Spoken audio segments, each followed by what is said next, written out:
جناب نبی کریم علیہ الصلاۃ والسلام کے لیے تعدد ازدواج، اس پر بات کرنا چاہوں گا، جو انہوں نے ایک وقت کے اندر 4 سے زائد نکاح کر رکھے تھے۔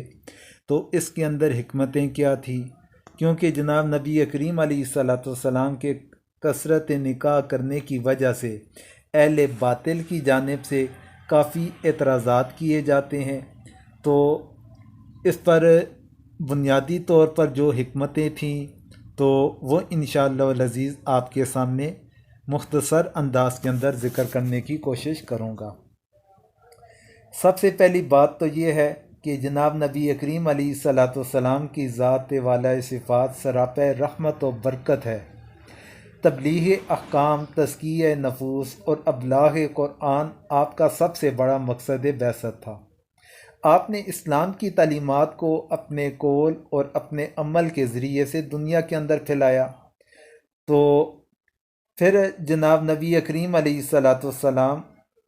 کی جو احادیث مبارکہ ہیں، ان کے اقوال ہیں یا ان کے افعال ہیں، تو کتب حدیث اس کے ساتھ بری ہوئی ہیں، ان کے اندر کافی ذخیرہ اس کا موجود ہے۔ اسی طرح سینکڑوں مسائل ان احادیث مبارکہ کی صورت کے اندر، فتاوی جات کی صورت کے اندر وہ ہمیں نظر آئیں گے جو ازواج مطہرات کے ذریعے ہی امت تک پہنچے۔ تو اس کا مختصر انداز کے اندر یہ ذکر کرنا چاہوں گا کہ حضرت عائشہ صدیقہ رضی اللہ تعالی عنہ، ان سے 2210 روایات مروی ہیں جو کتب احادیث کے اندر پائی جاتی ہیں۔ حضرت ام سلمہ رضی اللہ تعالی عنہ کی مرویات کی تعداد 378 تک پہنچتی ہے۔ حافظ ابن قیم رحمۃ اللہ علیہ نے اعلام الموقعین میں لکھا کہ اگر حضرت ام سلمہ رضی اللہ تعالی عنہ کے فتاوی جمع کیے جائیں جو انہوں نے حضور کی وفات کے بعد دیے تو ایک رسالہ مرتب ہو سکتا ہے۔ تو حضرت عائشہ صدیقہ رضی اللہ تعالیٰ عنہ کا روایت و درایت اور فقہ و فتاوی میں جو مرتبہ ہے وہ محتاج بیان نہیں۔ ان کے شاگردوں کی تعداد 200 کے لگ بھگ بنتی ہے۔ حضور کی وفات کے بعد مسلسل 48 سال تک انہوں نے علم دین کو پھیلانے میں اپنا کردار ادا کیا۔ یہ صرف 2 ازواج مطہرات کے متعلق آپ کے سامنے ذکر کیا، تو اس سے آپ اندازہ باقی ازواج مطہرات کا بھی لگا سکتے ہیں۔ پھر اب بات آتی ہے کہ حضور کی زندگی کے بارے میں۔ آپ کی جو زندگی تھی اتنی معصوم زندگی تھی، اور وہ قریش مکہ کے سامنے اس انداز کے ساتھ گزری کہ 25 سال کی عمر میں آپ ایک سن رسیدہ صاحب اولاد بیوہ، جس کے 2 شوہر فوت ہو چکے تھے، اس کے ساتھ نکاح کر کے 25 سال تک انہی کے ساتھ گزارا کیا۔ یعنی جناب نبی کریم علیہ الصلاۃ والسلام کی عمر مبارک 25 سال تھی جب حضرت خدیجہ کے ساتھ رضی اللہ تعالی عنہ کے ساتھ نکاح کیا۔ حضرت خدیجہ، ان کے پہلے 2 شوہر فوت ہو چکے تھے، ان سے عمر کے لحاظ سے بھی 15 سال بڑی تھی۔ 25 سال حضور کی عمر تھی، 40 سال حضرت خدیجہ کی عمر تھی۔ انہوں نے نکاح کیا اور حضور کی 25 سال کی عمر سے لے کر 50 سال کی عمر تک ان کی بیوی ایک ہی حضرت خدیجہ رضی اللہ تعالی عنہ کی صورت کے اندر رہی تھی۔ تو جوانی کی عمر یہی 50 سال، 40 سال، 50 سال تک رہتی ہے، جبکہ انہوں نے اپنی جوانی کی عمر ایک بیوہ عورت کے ساتھ، اور وہ بھی ایسی بیوہ جس کے 2 شوہر سابقہ فوت ہو چکے تھے، تو اس کے ساتھ، ایسی عورت کے ساتھ انہوں نے گزار لیے۔ تو پھر جوانی کے 50 سال اس زہد و تقوی اور یکسوئی کے ساتھ گزارنے کے بعد پھر کیا سبب بنا کہ انہوں نے آخر عمر کے اندر آ کر متعدد نکاحوں پر انہیں مجبور کر دیا گیا تھا؟ تو اگر دل میں ذرا سا بھی انصاف ہو تو ان متعدد نکاحوں کی وجہ اس کے سوا نہیں بتلائی جا سکتی کہ جس کا پہلے ہم ذکر کر چکے کہ تعلیم دینے کی غرض سے۔ تو پھر 25 سال کی عمر سے لے کر 50 سال کی عمر شریف ہونے تک تنہا حضرت خدیجہ آپ کی زوجہ رہیں۔ ان کی وفات کے بعد حضرت سودا اور حضرت عائشہ رضی اللہ عنہما ان کے نکاح کے اندر آئیں، مگر حضرت سودا تو آپ کے گھر تشریف لے آئیں، اور حضرت عائشہ رضی اللہ تعالی عنہ وہ کم عمری کی وجہ سے اپنے والد کے گھر ہی کے اندر رہیں، اور چند سال کے بعد ان کی مدینہ منورہ کے اندر رخصتی ہوئی، اور سن 2 ہجری بنتی ہے کہ جب حضرت عائشہ رضی اللہ تعالیٰ عنہ کی رخصتی ہوئی تھی، اور اس وقت جناب نبی کریم علیہ الصلاۃ والسلام کی عمر 54 سال ہو چکی تھی۔ یعنی 54 سال کی عمر تک حضور کے پاس پہلے حضرت خدیجہ تنہا بیوی کے طور پر رہیں 25 سال، ان کے بعد 4 سے 5 سال کا دورانیہ حضرت سودہ رضی اللہ تعالیٰ عنہ انہوں نے تنہا گزارا۔ جب جناب نبی کریم علیہ الصلاۃ والسلام کی عمر 54 سال ہوئی تو حضرت عائشہ ان کے پاس رخصت ہو کر آئی تھی۔ تو اب دوسری بیوی ان کی وہ 54 سال کی عمر کے اندر ایک وقت کے اندر 2 بیویاں ان کے پاس جمع ہو رہی ہیں۔ تو یہیں سے پھر اس مسئلے کا آغاز بھی آ جاتا ہے کہ تعدد ازدواج کا معاملہ بھی۔ پھر ان کے بعد حضرت عائشہ کے بعد جب سن 2 ہجری کے اندر رخصتی ہوئی تو ان کے 1 سال کے بعد حضرت حفصہ رضی اللہ تعالیٰ عنہ سے حضور نے نکاح فرمایا۔ پھر کچھ مہینے کے بعد حضرت زینب بنت خزیمہ ان کے نکاح کے اندر آئیں، اور 18 ماہ آپ کے نکاح کے اندر رہ کر فوت ہوئیں، اور ایک قول کے مطابق 3 ماہ کا بھی آتا ہے کہ 3 ماہ ان کے پاس رہی تو اس کے بعد فوت ہو گئی۔ پھر سن 4 ہجری میں حضرت ام سلمہ رضی اللہ تعالیٰ عنہ سے ان کا نکاح ہوا۔ پھر سن 5 ہجری میں حضرت زینب بنت جاش سے نکاح ہوا۔ اب جس وقت حضرت زینب بنت جاش سے نکاح ہوا اس وقت آپ کی عمر 58 سال ہو چکی تھی۔ حضرت زینب بنت جاش کے نکاح کے وقت ان کے ساتھ نکاح کے وقت حضور کی عمر 58 سال ہو چکی تھی، اور اتنی بڑی عمر میں آ کر آپ نے 4 بیویاں جمع کیں۔ حالانکہ امت کو جس وقت 4 بیویوں کی اجازت ملی تھی اس وقت ہی آپ کم از کم 4 نکاح کر سکتے تھے، لیکن آپ نے ایسا نہیں کیا۔ اس کے بعد 6 ہجری میں حضرت جویریہ رضی اللہ تعالیٰ عنہ سے نکاح، 7 ہجری میں حضرت ام حبیبہ سے، اور سن 7 ہجری ہی کے اندر حضرت صفیہ سے، پھر اسی سال حضرت میمونہ رضی اللہ عنہ عنہن سے نکاح آپ کا ہوتا ہے۔ اب اس کا خلاصہ یہ نکلا کہ 54 سال کی عمر تک آپ نے صرف ایک بیوی کے ساتھ گزارا کیا، یعنی 25 سال حضرت خدیجہ کے ساتھ اور 4-5 سال حضرت سودہ کے ساتھ گزارے۔ پھر 58 سال کی عمر میں 4 بیویاں جمع ہوئیں، اور باقی ازواج مطہرات 2-3 سال کے اندر حرم نبوت کے اندر آئی تھی۔ اور یہ بات خاص طور پر قابل ذکر ہے کہ ان سب بیویوں میں سے ایک ہی عورت ایسی تھی جن سے کنوارے پن میں نکاح ہوا، یعنی ام المومنین حضرت عائشہ صدیقہ رضی اللہ تعالی عنہا۔ ان کے علاوہ باقی سب ازواج مطہرات بیوہ تھیں، جن میں بعض کے 2 شوہر پہلے گزر چکے تھے، اور یہ تعداد بھی آخر عمر میں آ کر جمع ہوتی ہے۔ تو اب آپ کے سامنے یہ مختصر خلاصہ تو میں نے ذکر کیا۔ اب اس کے بعد کچھ حکمتیں آپ کے سامنے ذکر کی جاتی ہیں کہ ان کی تعدد ازدواج کے اندر کیا حکمتیں مد نظر ہو سکتی ہیں۔ اس کے اندر سب سے پہلی بات تو یہ ہے کہ تعلیمی حکمت، کہ تعلیم کی غرض سے جناب نبی کریم علیہ الصلاۃ والسلام نے متعدد نکاح فرمائے تھے، اپنی بیویوں کی تعداد کا اضافہ کیا تھا۔ تو اس چیز کے بارے میں آپ کے میں نے پہلے گوشہ گزار بھی کر لیا کہ حضرت عائشہ صدیقہ رضی اللہ تعالیٰ عنہ سے روایات کی تعداد 2210، پھر اسی طرح حضرت ام سلمہ سے 378، پھر ان کے فتاوی جات، ان کے شاگردوں کی تعداد۔ تو اس سے آپ بخوبی اندازہ لگا سکتے ہیں کہ یہ بنیادی نقطہ بھی اس کا بنتا ہے تعدد ازدواج کا، کہ جو انہوں نے 1 سے زائد نکاح فرمائے تھے۔ تو کیونکہ مدینہ منورہ کے اندر کئی خواتین آ کر ازواج مطہرات سے مسائل پوچھا کرتی تھی، ازواج مطہرات ان کی پھر رہنمائی فرمایا کرتی تھی۔ اب دوسری کیا حکمت ہو سکتی ہے؟ تو دوسری حکمت تشریح حکمت ہے۔ تو تشریح حکمت کے تعلق سے گفتگو اس انداز کے اندر کریں کہ ازواج مطہرات کا ازواج مطہرات کے اندر ایک حضور کی زوجہ مطہرہ حضرت زینب بنت جاش تھیں۔ حضرت زینب بنت جاش حضور کے نکاح کے اندر آنے سے پہلے حضرت زید بن حارثہ رضی اللہ تعالی عنہ کے نکاح کے اندر تھی۔ حضرت زید بن عرصہ رضی اللہ تعالیٰ عنہ کا حضور کے ساتھ کیا رشتہ تھا کہ انہیں نبی کریم علیہ الصلاۃ والسلام نے اپنا منہ بولا بیٹا بنا رکھا تھا۔ تو عرب کے معاشرے کے اندر ایک رسم یہ بھی چلی آ رہی تھی بری رسومات میں سے کہ منہ بولا بیٹے کی بیوی کے ساتھ وہ بہو، کہتے ہیں کہ جس طرح حقیقی بیٹے کی بیوی وہ بہو ہوتی ہے، اسی طرح منہ بولا بیٹے کی بیوی بھی بہو کہلاتی ہے۔ جس طرح حقیقی بہو کے ساتھ سسر کے لیے نکاح کرنا جائز نہیں، اسی طرح منہ بولا بیٹے کے ذریعے سے جو بہو بنے گی تو وہ بھی بہو ہے، اس کے ساتھ نکاح کرنا بھی عرب کے معاشرے کے اندر جائز نہ سمجھا جاتا تھا۔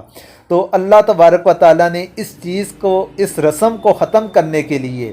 اس رسم کے خاتمے کے لیے جناب نبی کریم علیہ الصلاۃ والسلام کو حکم دیا کہ آپ حضرت زینب بنت جاش کے ساتھ نکاح کر لیں، تاکہ اس شریعت کی، اس شرعی حکم کی لوگوں کے سامنے عملی طور پر مثال سامنے آ سکے اور لوگ عملی طور پر دیکھ سکیں کہ کس طریقے سے منہ بولا بیٹے کی بیوی کے ساتھ نکاح کیا جا سکتا ہے۔ پھر اسی طرح حضور کی ازواج مطہرات کے اندر ایک حضرت ام سلمہ رضی اللہ تعالیٰ عنہا بھی تھیں۔ حضرت ام سلمہ رضی اللہ تعالیٰ عنہا کے علاوہ باقی کسی ازواج مطہرات میں سے کسی بیوی کی اولاد حضور اکرم صلی اللہ علیہ وسلم کے پاس زیر پرورش نہیں رہی۔ حضرت ام سلمہ رضی اللہ تعالیٰ عنہ کے بیٹے، ان کے بچے وہ چھوٹی عمر کے تھے، تو وہ اپنے ساتھ جناب نبی کریم علیہ الصلاۃ والسلام کے پاس نکاح کے بعد لے آئیں اور حضور کی زیر تربیت، زیر پرورش وہ رہے۔ تو حضور نے اس چیز کا عملی طور پر یہ کام کر کے دکھایا کہ سوتیلی اولاد کی تربیت کس طرح کی جاتی ہے، سوتیلی اولاد کے ساتھ کس طرح معاملات کیے جاتے ہیں، اور یہ شرعی لحاظ سے کئی مسائل اور کئی احکامات کو واضح کرنے کا یہ چیز بھی ذریعہ بنی۔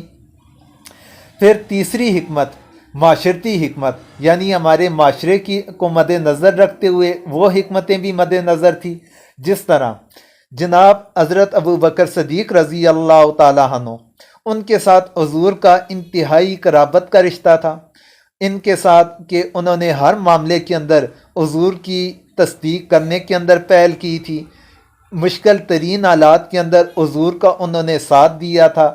تو جب جناب نبی کریم علیہ الصلاۃ والسلام نے حضرت عائشہ صدیقہ رضی اللہ تعالیٰ عنہ سے نکاح کیا تو ان کے ساتھ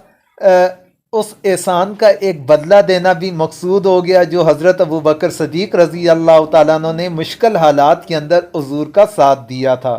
کہ کسی کی بیٹی کے ساتھ نکاح کر لینا اس کی قربت حاصل کرنے کے مترادف ہے۔ تو اس چیز کو مد نظر رکھتے ہوئے ان کے ساتھ نکاح کیا۔ حضرت عمر کی بیٹی حضرت حفصہ رضی اللہ تعالیٰ عنہ، ان کے ساتھ نکاح کرنے کا مقصد بھی کہ حضرت عمر رضی اللہ تعالیٰ عنہ کی قربانیاں اسلام کے لیے بہت زیادہ تھی، تو ان چیزوں کو مد نظر رکھتے ہوئے حضرت عمر کی صاحبزادی حضرت حفصہ رضی اللہ تعالیٰ عنہ کے ساتھ حضور نے نکاح کر کے تو ان کی بہترین قربانیوں کا ایک بدلہ عطا کر دیا۔ اسی طرح حضرت عثمان غنی رضی اللہ تعالیٰ عنہ ہوں، حضرت علی رضی اللہ تعالیٰ عنہ ہوں، تو ان کو اپنی بیٹیاں ان کے ساتھ نکاح کر کے انہیں دے دی، تو اس طریقے سے ان کے اوپر بھی ایک طرح کا قرابت کا رشتہ، مسائرت کا رشتہ، تو ان رشتوں کے اندر انہیں بھی باندھ دیا گیا اور احسان والے معاملات ان کے ساتھ بھی چل پڑے۔ پھر اس کے بعد چوتھی حکمت سیاسی حکمت بھی تھی۔ تو سیاسی حکمت کے لحاظ سے دیکھا جائے، جناب نبی کریم علیہ الصلاۃ والسلام نے غزوہ بنو مصطلق کے اندر وہاں سے جب کچھ افراد قیدی بن کر مسلمانوں کے ہاتھ آئے، ان کے اندر قبیلہ بنو مصطلق کا ایک سردار تھا جس کا نام تھا حارث، اس کی بیٹی حضرت جویریہ رضی اللہ تعالیٰ عنہ وہ بھی قیدی بن کر مسلمانوں کے ہاتھ کے اندر آئی تھی۔ جب وہ قیدی بن کر آئی تھی تو حضرت جویریہ رضی اللہ تعالیٰ عنہ یہ جن کے حصے کے اندر آئی تھی تو وہ غالباً حضرت ثابت بن قیس رضی اللہ تعالیٰ عنہ تھے۔ تو ان کے حصے کے اندر یہ آئی، ان کے ساتھ انہوں نے مکاتبت کر لی، یعنی کہ میں اتنے پیسے دوں گی، آپ مجھے آزاد کر لیجئے۔ حضرت ثابت بن قیس رضی اللہ تعالیٰ عنہ کے حصے کے اندر جب یہ آئی تو ان کے ساتھ انہوں نے مکاتبت کی کہ میں اتنے پیسے آپ کو دوں گی، مجھے آپ آزاد کر لیں۔ تو حضرت ثابت بن قیس رضی اللہ تعالیٰ عنہ نے یہ معاملہ ان کے ساتھ طے کر لیا، حضور کے پاس آئے کہ میں نے یہ معاملہ کیا۔ حضور نے انہیں فرمایا کہ اگر آپ کی جگہ پیسے میں دے دوں اور میں اپنی طرف سے انہیں آزاد کر لوں، کیا یہ آپ کو منظور ہے؟ انہوں نے اس چیز کو قبول کر لیا۔ تو جب حضور نے مکاتبت کے اندر انہیں آزاد کیا، پھر نکاح کی خواہش کا اظہار کیا، تو انہوں نے نکاح کرنے کی حامی بھر لی حضرت جویریہ نے، تو حضور نے ان کے ساتھ نکاح کر لیا۔ جب حضور نے حضرت جویریہ کے ساتھ نکاح کر لیا تو ان کے ساتھ باقی جو قیدی بن کر آئے تھے، جو غلام اور لونڈی بن کر مسلمانوں کے اندر جنہیں تقسیم کر لیا گیا تھا، تو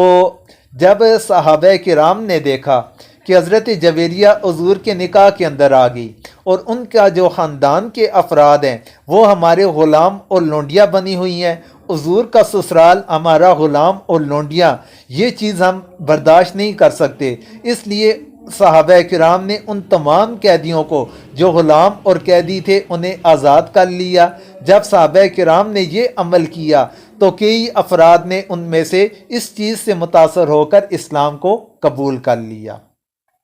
پھر اسی طرح ایک اور حکمت حضرت صفیہ رضی اللہ تعالیٰ عنہ کہ ان کا مذہب سے تعلق تھا یہودیت کے ساتھ۔ جب وہ غزوہ خیبر کے اندر قیدی بن کر آتی ہیں، جناب نبی کریم علیہ السلام نے انہیں مذہب یہودیت کے اندر برقرار رہنے کی آفر بھی کی، آپ کی مرضی ہے کہ آپ مذہب یہودیت ہی کے اوپر برقرار رہیں، آپ کی مرضی ہے آپ کو آزاد کر دیا جائے۔ لیکن اور تیسری صورت یہ تھی کہ اسلام کو قبول کر کے میری بیوی کے طور پر رہنا چاہتی ہے وہ تمہاری مرضی۔ حضرت صفیہ رضی اللہ تعالی عنہ نے فرمایا کہ میں نے آپ کی اس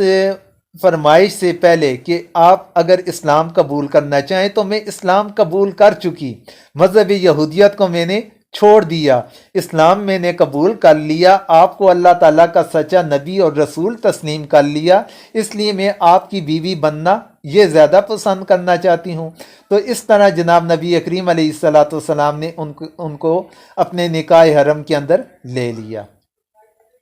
اسی طرح حضرت ام حبیبہ رضی اللہ تعالی عنہ، ان کا معاملہ بھی دیکھ لیا جائے، جو مشرکین مکہ والے حضور کے جانی دشمن بنے ہوئے تھے، تو ابو جہل کے قتل ہو جانے کے بعد ان کی قیادت و سیادت وہ حضرت ابو سفیان رضی اللہ تعالی عنہ کے ہاتھ کے اندر آئی جب وہ حالت شرک کے اندر تھے،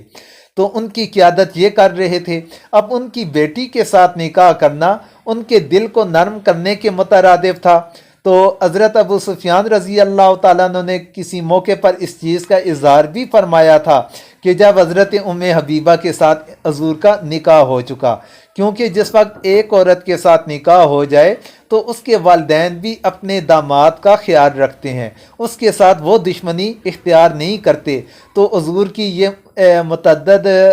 نکاح کرنے کی یہ 4 حکمتیں تھیں، جو حکمتیں میں نے آپ حضرات کے گوشہ گزار کی۔ ان میں سے پہلی جو حکمت تھی تعلیمی حکمت تھی، دوسرے نمبر کے اوپر تشریحی حکمت تھی